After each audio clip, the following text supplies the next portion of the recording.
angioplasty was performed, where the white line is, that there are 30 little dots there, and therefore that would increase the IFR from the 0.58 to 0.88 if all of those could be covered.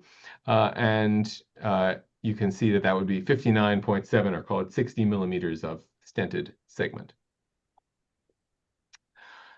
The lesion, that proximal lesion, was very heavily calcified. Therefore, intravascular lithotripsy with a shockwave balloon was performed, with a 3 millimeter by 12 millimeter shockwave balloon was performed for 60 cycles.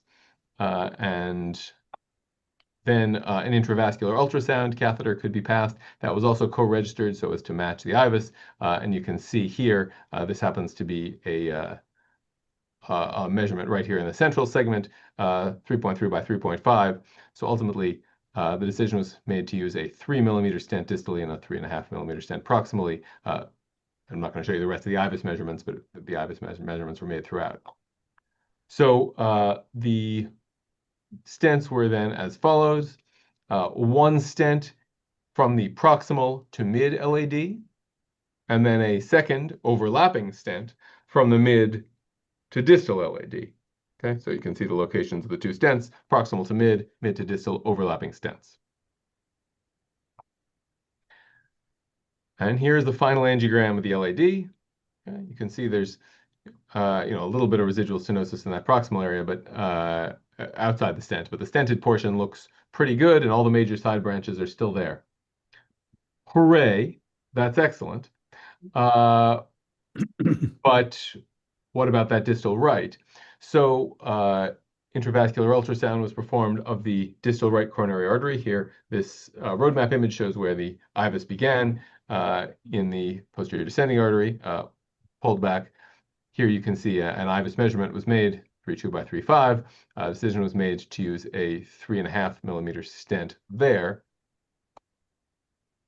Here you can see on this angiogram, I'll let it play for a minute, where the stent is going to be placed in the distal right coronary artery, just proximal to the bifurcation of the posterior descending and posterolateral branches.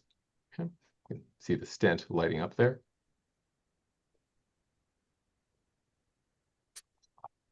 And here's the final right coronary angiogram. So this was a fairly complicated procedure involving several different arterial spaces.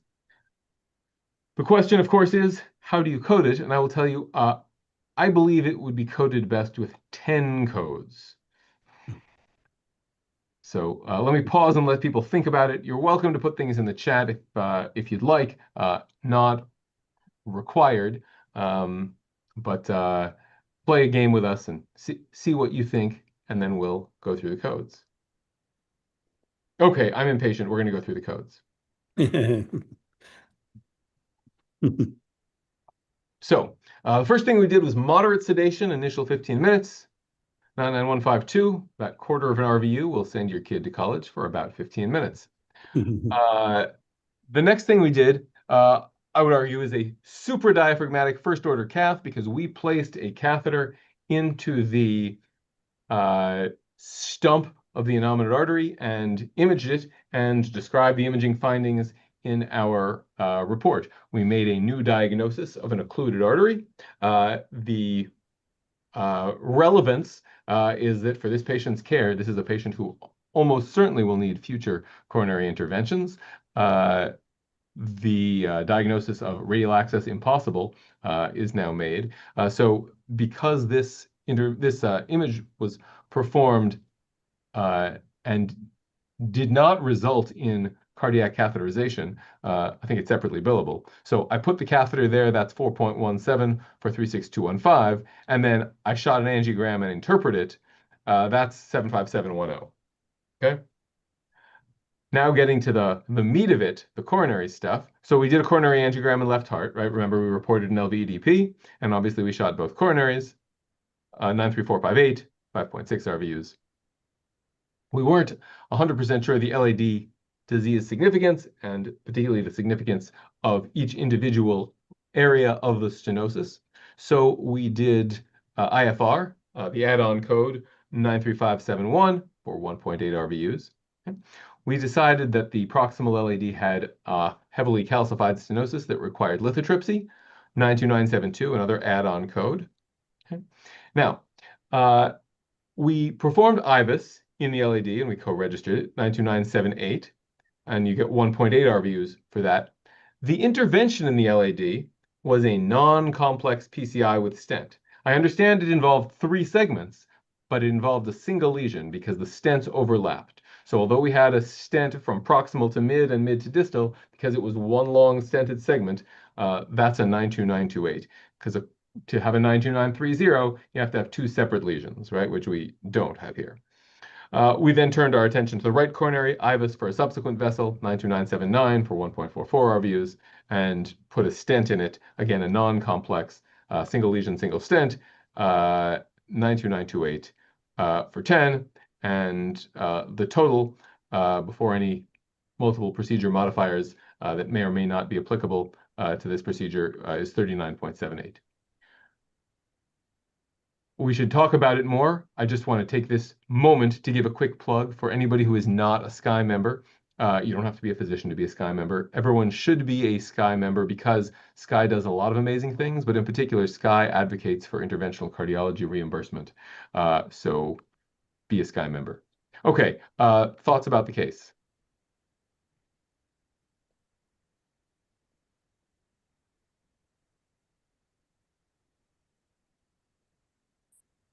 Well, I think your rationale is very good, and I would agree how you approach this. Obviously, you have to have it in your documentation too to help the coders, right? Because that's really important.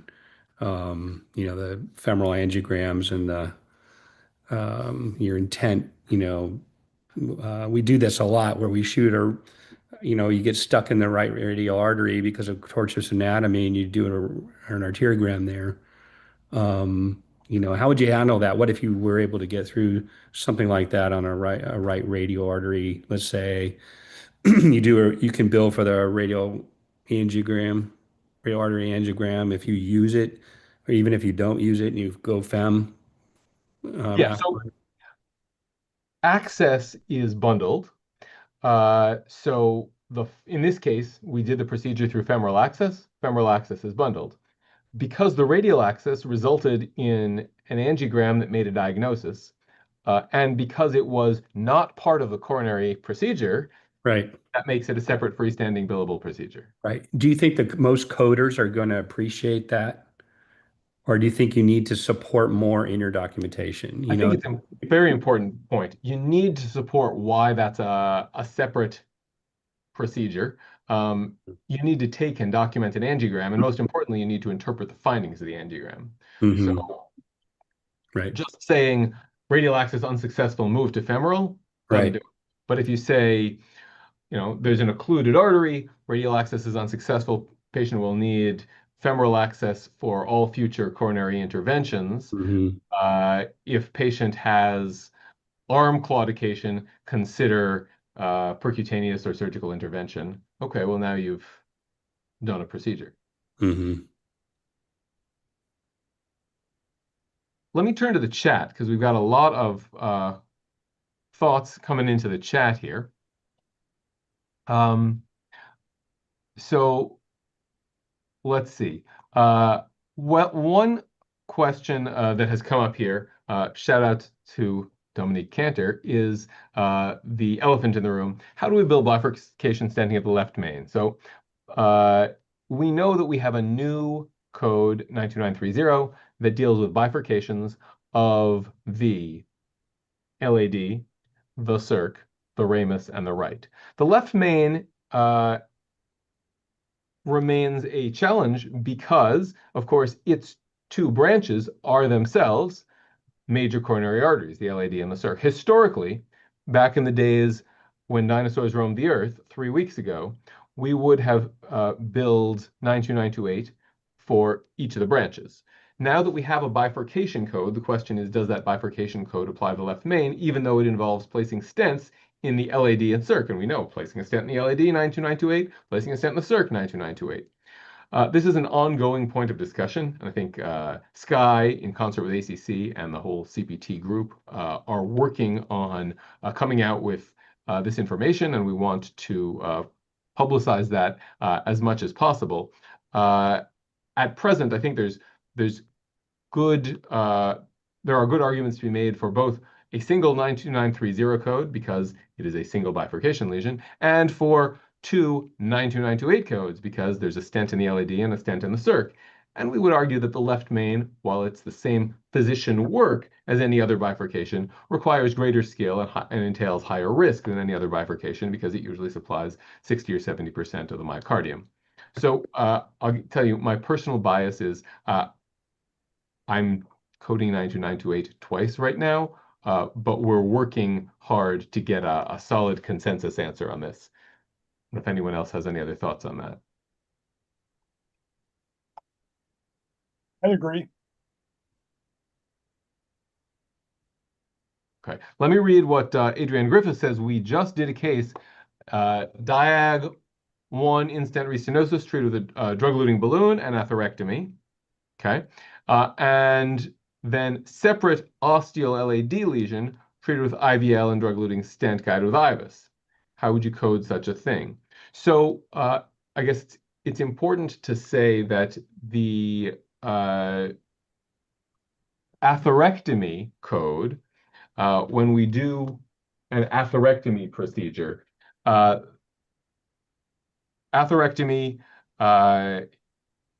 includes, I guess, PTA.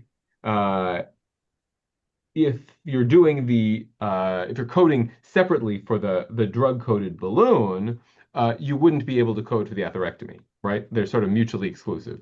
So I think the way to handle the atherectomy is to code for the atherectomy with PTA, and there's not much to be said about the drug-coated balloon in physician billing. There's still going to be hospital reimbursement for the cost of the $5,500 device, but there's not going to be a separate physician charge for the atherectomy. And then, of course, the LAD gets billed as it is. Any other thoughts on that?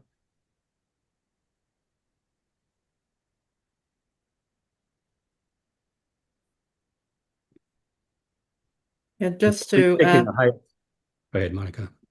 I was just going to say that with the current category 3 codes for the drug-coated balloons, drug-coated balloon and atherectomy still doesn't have a good answer. That's the way it's the add-on code is not set to go to the main atherectomy code. So I would say category 1 codes are forthcoming, another year, but that will resolve itself eventually.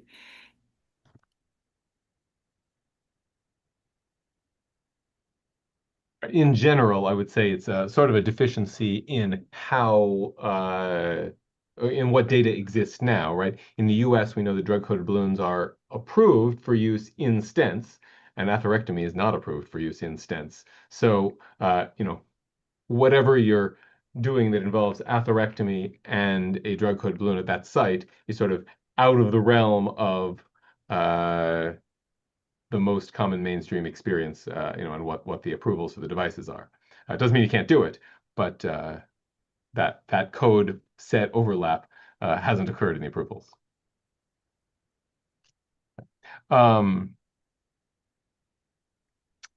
Should we? I'm just looking at the time. Probably a good time now that we're 21 minutes in for me to turn the reins over to my colleague, Dr. Ibrahim, who is going to tell you about peripherals. So I'm going to unshare my screen. I don't want to be greedy, but I'm going to stop sharing.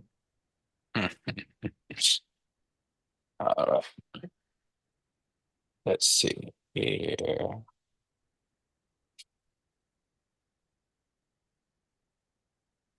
All right. So thank you, Andy, for such a marvelous introduction to the very convoluted and very, it's clear as mud, these new codes for the coronaries. Since we're talking about clear as mud, we're going to invade now the lower extremity revascularization. There has been definitely some changes. Oh, 1 second. Huh, okay. Oh, there we go. All right. Okay, so this is just a cheat sheet that we're going to be using throughout this presentation. There has been obviously a major overhaul in these codes, and to be honest with you, the majority of them are favorable to the field. And also it rewards providers, interventionists for the work that they're doing in this space. This is just kind of an overlay of the codes with the associated RVUs. But the new code structure is for the straightforward and complex. Now, throughout this entire presentation, any occlusion qualifies for complex. If the lesion is extremely heavily calcified and, half a mile, but it's still 99%, it does not qualify for complex. It is still considered straightforward. Even if the occlusion is 3 millimeters, it is still considered complex because it's an occlusion. So please be very, very careful. More importantly, please make sure that your documentation supports anytime you use such a complex code. Another area that is new is these additional codes. And we're going to try and reflect that through the case example that we're going to give, but also a major advancement is in this inframalleolar code. If you do a lot of limb salvage work, I think this is extremely helpful to reward on the work that you do for these patients. All right, so this is your kind of your typical 83-year-old male, the usual hypertension, dyslipidemia, diabetes, tobacco abuse, known CAD, status post remote CABG, heart failure with reduced EF, poor surgical candidate given his frailty index and comorbidities, risk stratified for endovascular treatment, and he has ischemic chest pain for the past few weeks to months, but now he is delighted us with a left first digit non-healing wound. Obviously falls in the category of critical limb-threatening ischemia with tissue loss, Rutherford category 4 to 6 based on laterality. So angiogram, of course, this is purely factitious, given just to kind of hit on the important points of what the messages that we're trying to give the audience. So common iliac artery, heavy calcified, 70-80% discrete stenosis, external iliac artery, short segment occlusion, and is heavily calcified. Common femoral artery has an eccentric 80% stenosis. The profunda is patent. The SFA has diffuse proximal disease with a discrete short segment occlusion. Popliteal artery 80%. Now as we encroach into the below the knee segment, anterior tibial artery is patent with a patent dorsalis pedis. TP trunk has a 50% stenosis followed by a PT artery that has mid-vessel occlusion, and plantar arteries, both medial and lateral plantar arteries, are occluded. So obviously when you're looking at a horrific angiogram like this, from a coding standpoint, just break them down into segments, right? So you have the iliac segment, you have the femoral popliteal segment, you have the below the knee segment, and then you have the inframalleolar segment. And I think that is the easiest way and quickest way, because that is exactly how your coder is going to think. More importantly, anytime you use straightforward or complex, you have to be thinking about making sure that your documentation support the complex. All right. So next slide. So if we're going to go to the iliac, the treatment plan, right? So common iliac artery shockwave with PTA and stenting. External iliac artery antegrade CTO crossing. This is if we're coming from left groin access up and over. External iliac artery antegrade CTO crossing with shockwave, PTA, and stenting. So if we go to our cheat sheet, this is exactly where we're looking at. And obviously there is a segment of occlusion in the external iliac. So the highest code, you're going to utilize that as your initial. So we're going to be doing lithotripsy, which is down here. We're going to be doing iliac stenting, complex in the external iliac, and then we're going to be doing an additional stenting for the common iliac, but it's straightforward. And that is exactly what we're doing over here. So lithotripsy, 37262, PTA with stent initial complex, which is the external iliac artery occlusion, and then additional PTA stent, but additional straightforward is this code. So if you break them down into segments, it's much, much easier how to move forward with your coding plans. All right, treatment plan, FEMPOP. And this is the area where actually there was a decent traction, in the sense is that now, in the past, everything used to be bundled. You worked on the common femoral SFA pop. Very rare would you even utilize the dorsalis, the profunda, but now you get additional codes. But the additional codes doesn't mean SFA pop. The additional codes, how it's seen is that the common femoral artery and profunda are considered one area, and then so the treatment plan, this is based, going back to this cheat sheet. This is on the SCAI website. We're looking at this area over here and this area over here. So again, we're going to be doing shockwave. We're going to be doing an initial complex, right, which is that SFA short segment occlusion. And we're going to be doing an additional, because we're going to be working on the common femoral 80% eccentric stenosis. Now here, even if you work on the SFA and the popliteal, if the common femoral artery was not worked on, then you cannot utilize an additional for the popliteal. It would only be for the common femoral and the SFA, right? And that's very important. So don't fall in this caveat. The common femoral and the profunda is considered one area. The SFA and the POP is considered another area. If you're going to be using additional codes, please just make sure that you delineate between that. So common femoral artery shockwave, PTA, drug-coated balloon PTA. As you all recall, drug-coated balloon PTA is still considered a PTA. SFA antegrade CTO crossing with shockwave PTA and stenting. That is your main code. Popliteal artery shockwave with PTA is not going to be billed over here because it's bundled with the SFA, especially that you're going to use your SFA as your initial complex, which is SFA CTO. You're going to be using an additional code PTA, which is straightforward for your common femoral, and then your lithotripsy code is there. Now we go into the tibial perineal and inframalleolar segment. So we're going to chase the posterior tibial artery antegrade CTO crossing with PTA. And hopefully we're going to try and open up at least one of the lateral or medial plantar arteries, CTO crossing with PTA, so we can have more inline flow into that angiosome segment of where the wound is.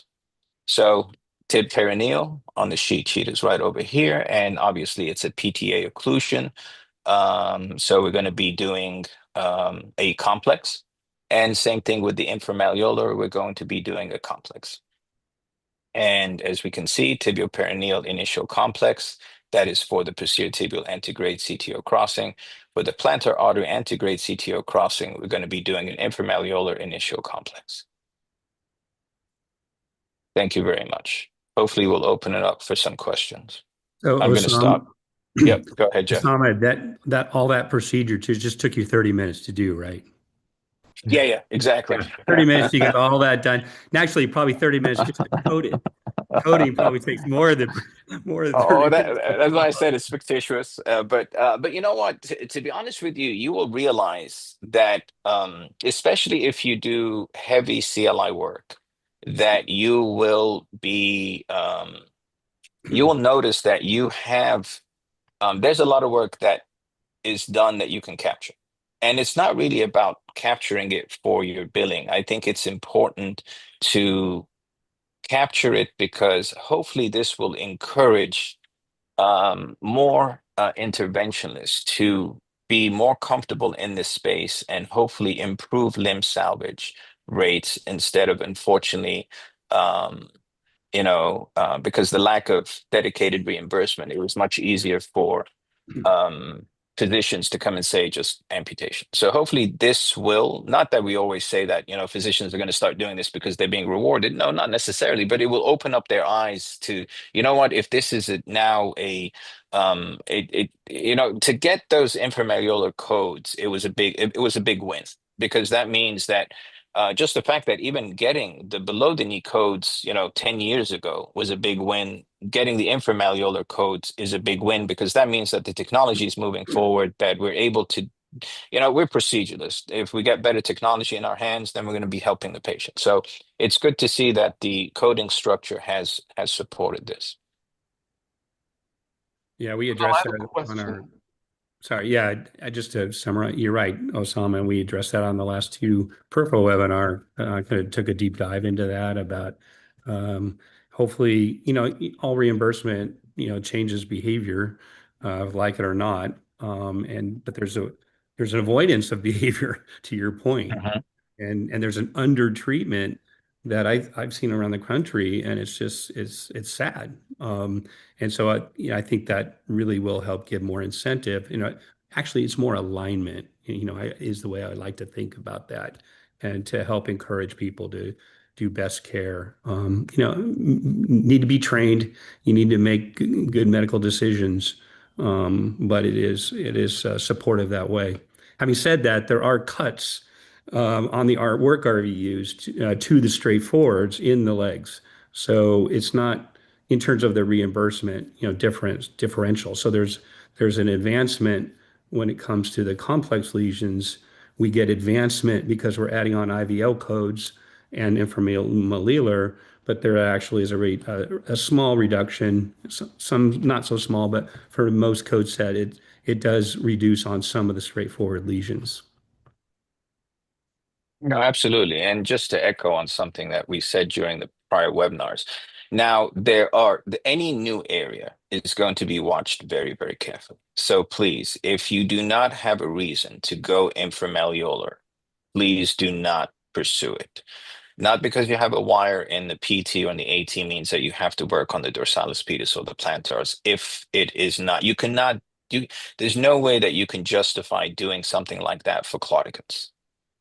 Especially if it's not ischemic rest pain or tissue loss. Please be very careful. You cannot justify working on a profunda just as a single vessel when your SFA is completely normal. So please be very cautious, because the last thing you want to do is raise flags. Yes, as Jeff had mentioned, the straightforwards, in the fem pop and pretty much majority of the straightforwards, there has been a slight decline in the RVUs, but in the fem pop segment, when you work on now the common femoral and the SFA, you can have an additional. And again, please do not let these reimbursement codes make you do something that you would not do before. Please be very careful. And self-governance is something extremely beautiful to have as providers. And please, let's not ruin that. Let's put it that way. Osama, we're getting some questions here, and I wonder if I could ask one that will, I hope, help clarify what's coming up in the chat. You did a great job emphasizing that the the superficial femoral artery, the SFA, and the popliteal artery are the same, right? So that you can't, if you do, two separate stents or two separate PTAs in that segment, it's one intervention. Absolutely, yes. A set of codes, though. For example, PTA, where we've got 37263 is PTA in the FemPop region, but we do have an add-on 37264 for additional vessel in the FemPop region. My understanding is that's if you do the popliteal and the profunda, right? Which is so you would have common femoral. Think about it, and Andy, in the easiest way is that the common femoral and the profunda are considered one segment, and the SFA and the POP are considered another segment. So if you're going to be working, let's say, for example, on the common femoral and the SFA, then those is an initial code and additional. If you're going to be working only on the SFA pop, no, that's still one. And I know it's slightly confusing, but you always think about within the fem pop segment that there's two dedicated segments: common femoral, profunda, and SFA pop. Now, as if you're going to make a combination of a profunda and a popliteal, then that's an initial code and additional. But you can't say that I'm working in the common femoral and the profunda and it's an additional code. No, that's still one segment, if that makes sense. Yeah. And just to expand on that, there's actually a nice question that dovetails with that from Carrie in the chat. And I think she was asking about shockwave. In the case you presented, Osama, the shockwave is performed in both this common femoral and the SFA territory. That's what she was saying. And if it was, could it be coded twice? And the answer would be yes. If it's in common femoral and in the pop or SFA or pop, you would code IVL twice. So it's a good question. I think it's a good point for discussion. Can you code fempop IVL twice for the same side? Yes. Because there's two different segments or territories. Right, they are two different fempop segments. Right? Common femoral and profunda are the same segment, or some people say territory. And then SFA pop is a second, as he was saying. I like to break them up into territories and vessels. There's a lot of nomenclature issues, but for me, it helps me think that way.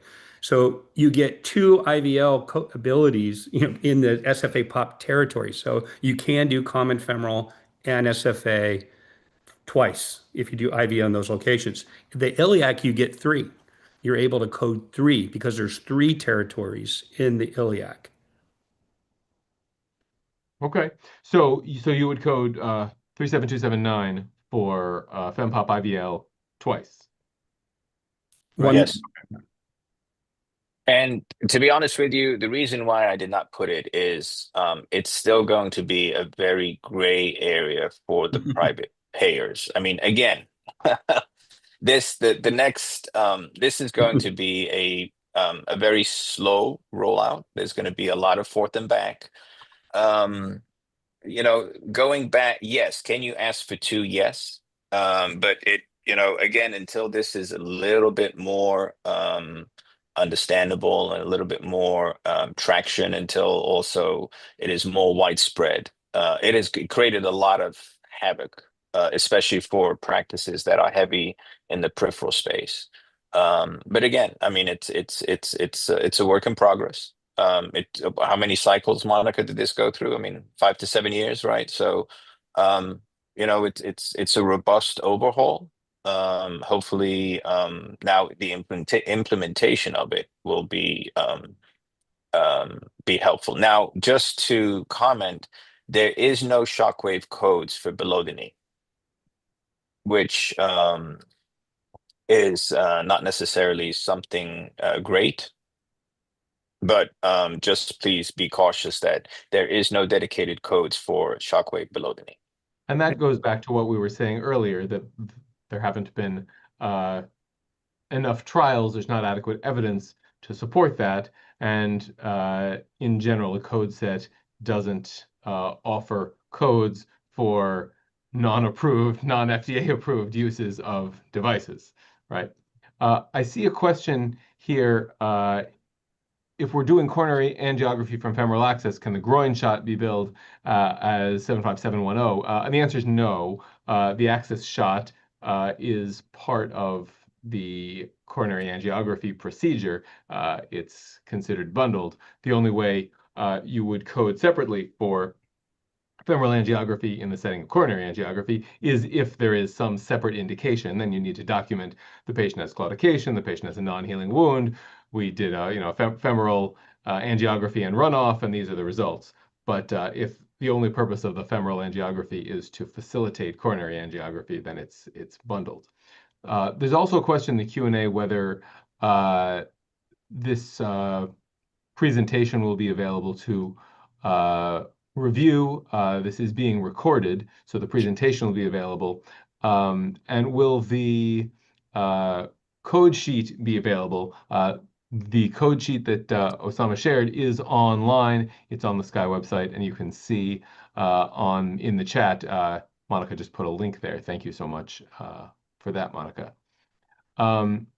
Karen Strong asks, can you code IVUS for two distinct lesions, one in the SFA and one in the popliteal?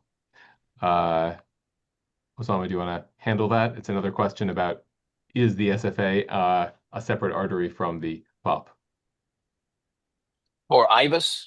To be honest with you, no. SFA and POP are the same vessel. It's the same. Yeah, I would, and not only that, be very careful with the IVUS codes in the peripheral, because no matter what you document, is all depending on what the payer decides to do. But no, that is the same. It should be the same segment. That's if you're lucky that you get reimbursed. And I'm not saying that it is an ineffective technology. It's a phenomenal technology. It's unfortunately one of these things that we still have to do a lot on the background to try and get the payers to accept that it is extremely helpful. By no means am I talking bad about IVUS. I think it's a phenomenal technology. It's just we're getting there one step at a time. Okay, some other things to point out that are coming up in the chat. So there's a link, scaipro.sci.org, with all the recordings and all the coding and billing and reimbursement resources. Thank you, Christian, for sharing that. Safwan Jaluk asks, if you fix iliac and SFA, which lesion should be primary and which vessel is additional? So now we're talking about two separate territories. And I think probably you'll have some good news here. You want to tackle that? Sure. So, yeah, the iliac is completely separate from the SFA. So you can code each. If I understand the question correctly, you fix the iliac and then you fix the SFA. They're two completely separate codes. They're both primary. Hooray! Yeah, right? yeah, definitely. They're There's both initial. no additional vessel code used here. No, they're both initials. Yeah. Yeah. You can think all four territories are initial, if you want to think of it that way. But you would also want to prefer the highest complexity of intervention within that vessel, right? Yeah, that's the straightforward and the complex. Yeah. Right. Right.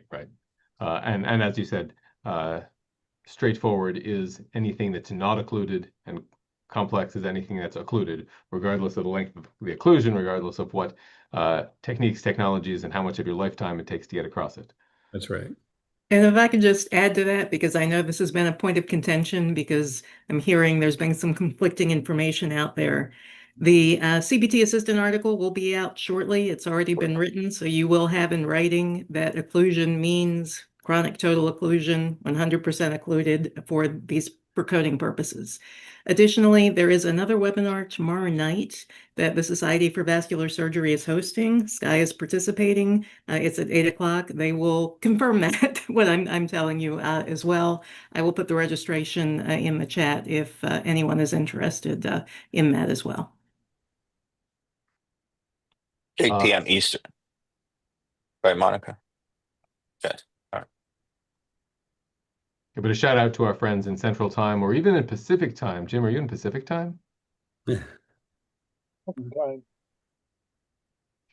I'm just looking through the chat here. Can someone please explain the use of modifiers 0913T and 0914T? Is it bundled with IVUS or do I code separately? So these are the coronary drug-coated balloon codes. 0913T is the initial code for the index lesion. 0914T is if a drug-coated balloon is used in the same coronary as another intervention, but at a separate site. And the way these Category 3 codes are written, they do include IVUS. IVUS is bundled. So if you 0913T something, IVUS is bundled. IVUS in that vessel is bundled. When Category 1 codes come out, we hope and expect that bundling will not continue. But at present, yes, it is bundled. If I bill a 92930, do I have to include the modifiers too? I presume by the modifiers you mean the vessel modifiers. Correct me if I'm wrong. But for 92930, although it is likely a bifurcation, whether it's the LAD and a diagonal, those are both LAD territory. So there's only one modifier. It's just LAD, for example. Are there other modifiers I should be thinking of? Okay. Okay. What else? Monica, thank you very much. I see just shared the SBS webinar registration in the chat. We are very fortunate to partner with SBS on this. To say that the lower extremity code set is complex really just doesn't do it justice. We've moved from 16 codes 3 weeks ago to 48 codes now. So it's definitely, you could do a webinar, a book, an encyclopedia on its own to cover how to use these codes. And of course, it's a little bit of a work in progress. We're all adjusting to how to use them and how to interpret or reinterpret the work we've been doing in light of the new code set. Another issue that's come up several times in the chat in the previous webinars, Dr. Blankenship did a good job of answering it in the chat, is a discussion of the C codes. Just to clarify, yes, the C codes are facility billing. The CPT codes and the main use that we're talking about tonight are physician billing. And if there is a C code, there's generally a reason for it in the facility, as an additional payment for the device, the stent, which the facility should be billing those C codes to get that reimbursement. We have not been involved recently in any changes to those C codes, so I honestly don't know if additional C codes are coming out to mirror some of these new CPT changes. But you should be using these CPT codes in all physician billing, and then follow, as you always have, for the C codes in facility billing.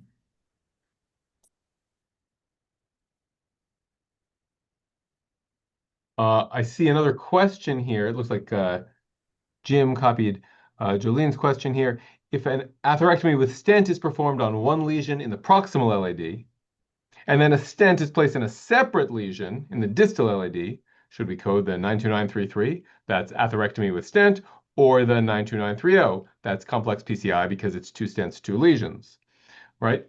So ultimately, you have a choice here. The atherectomy code, 92933, is worth 11.94 RVUs, and the complex PCI code, which doesn't give you a bonus for the atherectomy, is worth 12 RVUs. You get 0.06 extra RVUs. Okay, so your kids can go to college for an extra 30 seconds.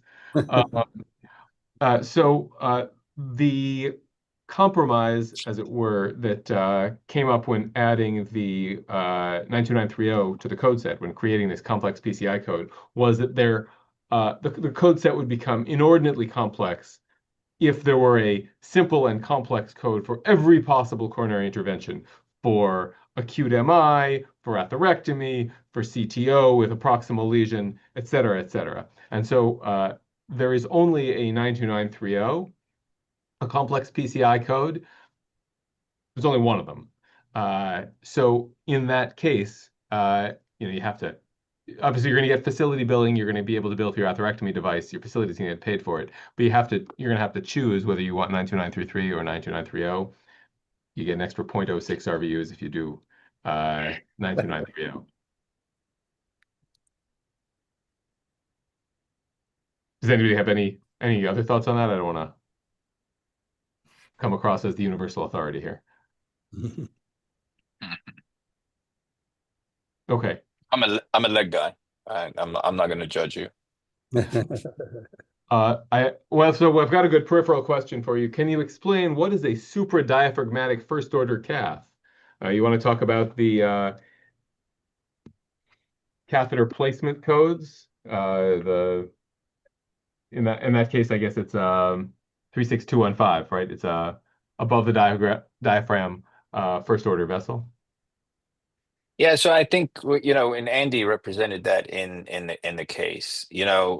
if you were doing going for the coronary angiogram directly going from the radial access, he would not have built that. It's because he got into an issue. There was an occlusion noted within the brachiocephalic trunk where he took a dedicated image because of this problem. Then you have, and as he said, there has to be separate documentation for it, because similar to the femoral access angiogram, that's not going to be counted because you are completing your coronary angiography and procedure through the groin access. Andy was able to bill for that during that case, just because there was an occlusion and he had to go to a different access. And more importantly, he picked up a disease state that is going to be followed. There's a decision, there's interpretation, there's angiography, and there's going to be a clinical decision based on that. That's how he could bill for it. But please caution, if you fall into that, if you take a picture and there is some tortuosity there and you continue with the procedure through that access, do not bill for that code. Does that make sense? Because if he went to a different access in that example that he did, and that was actually a very good representation, that I started radial, I saw this, I had to change my entire game plan and go femoral, but a lot of other people, to be honest with you, wouldn't even have documented that. That's But right. since he understands the intricacies of the CPTs and the billing and the coding and so on, because not a lot of people have Andy's knowledge, that's where he basically is like, okay, I'll put it because I know I have the information and the knowledge behind it to support when I put that down, that my billers are not going to not necessarily question. I mean, the billers are here to protect us, because even if we put in codes that an oversight or something, they're there as a safety blanket for us. So I mean, it's a unique case, but definitely it is a great example of how he did it. But please do not bill it all the time, if that makes sense. Jeff, anything to add? No, it's exactly right. I think we kind of touched on documentation from the side. There's the coders that are interpreting what that means in terms of in light of the new code sets, old code sets. But I think we said this before in the last webinar that just really good dialogue between the two is really important, the physician and the coders. And I know even in my own institution, there's a black box a lot of times, and I know the coder very well.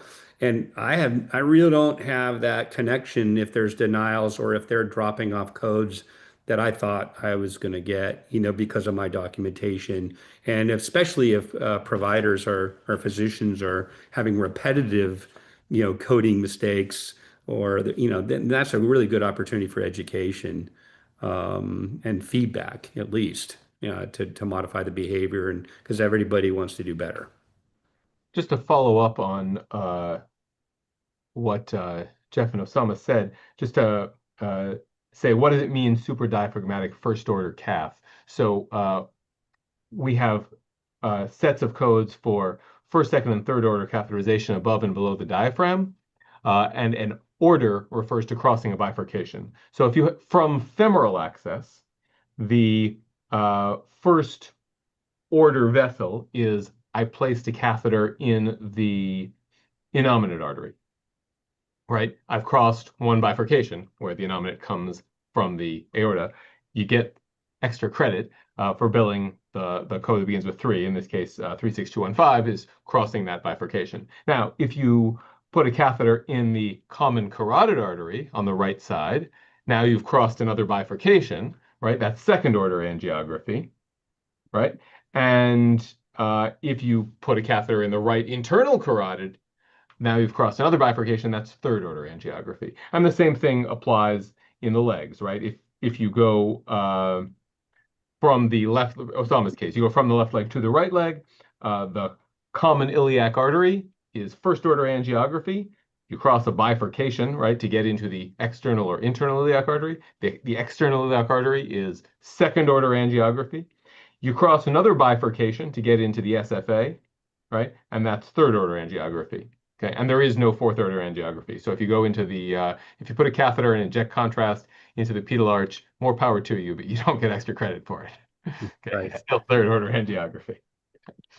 I see a question here. When do you use 92941 for NSTEMI versus regular 92928, or I guess 92930? What qualifies as high-risk NSTEMI in coding?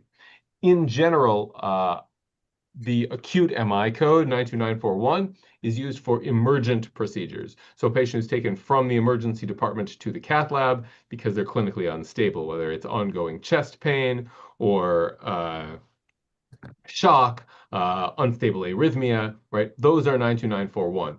Whether the ST segments go up or they go down, that's not the defining factor. The key is the urgency or emergency of it. If you have a patient who came in on Saturday with NSTEMI and you cath them on Monday, even if the troponin is rising, that is not a high-risk NSTEMI, right? That is single vessel PCI 92928 or complex PCI 92930, depending on what you do.